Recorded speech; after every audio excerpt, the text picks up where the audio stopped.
Hello అండి అందరికీ welcome to Keerthi's kitchen. ఈరోజు మన వీడియోలో మటన్ చికెన్ టేస్ట్ వచ్చే మీల్ మేకర్ కర్రీ ఎలా చేసుకోవాలో ప్రాసెస్ చూద్దాం. ముందుగా వేడి నీళ్ళలో మీల్ మేకర్ని ఇలా వేసుకొని కలుపుకొని ఒక 5 minutes అవి నానాక వాటర్ అంతా స్క్వీజ్ చేసి పక్కన పెట్టుకోండి.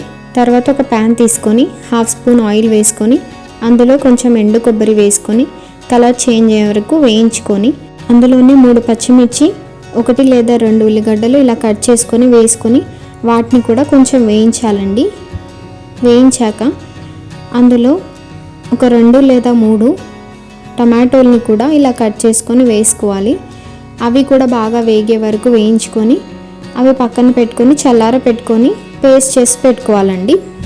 ఇంకా అందులోనే 1.5 స్పూన్ ఆయిల్ వేసుకొని మనం ముందుగా వాటర్ స్క్వీజ్ చేసుకున్న మీల్ మేకర్ని కూడా అందులో వేసుకొని కలర్ చేంజ్ అయ్యే వరకు వేయించుకోవాలండి. చూసారు కదా, కొంచెం కలర్ చేంజ్ అయింది.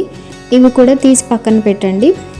ఇంకా ఆ ప్యాన్లోనే ఒక 4 స్పూన్స్ ఆయిల్ వేసుకొని అందులో కొంచెం దాల్చిన చెక్క, ఒక 4 లవంగాలు, ఇంకా కొంచెం సాజీరా, ఒక బగారాకు వేసుకొని సన్నగా తరిగిన ఒక ఉల్లిగడ్డ వేసుకొని కొంచెం కరివేపాకు అన్నీ వేసుకొని కలర్ చేంజ్ అయ్యే వరకు వేయించుకోండి.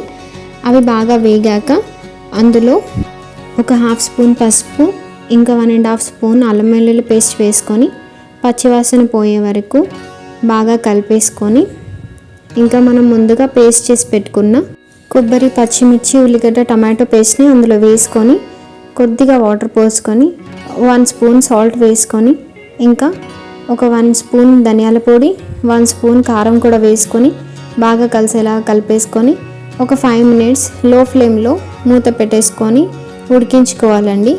చూసారు కదా, 5 minutes తర్వాత మనకి ఇలా ఆయిల్ తేలిపోయింది.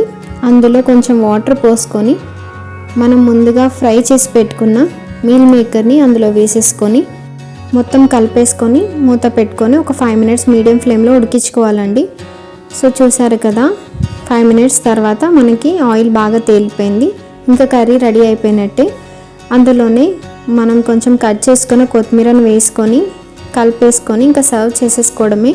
సో చూసారు కదా, చాలా ఈజీగా అండ్ టేస్టీగా వచ్చే మీల్ మేకర్ కర్రీ ఎలా చేసుకోవాలో. నా వీడియో మీకు నచ్చితే వీడియోని లైక్ చేయండి, షేర్ చేయండి, నా ఛానల్ని సబ్స్క్రైబ్ చేసుకోండి. Thank you.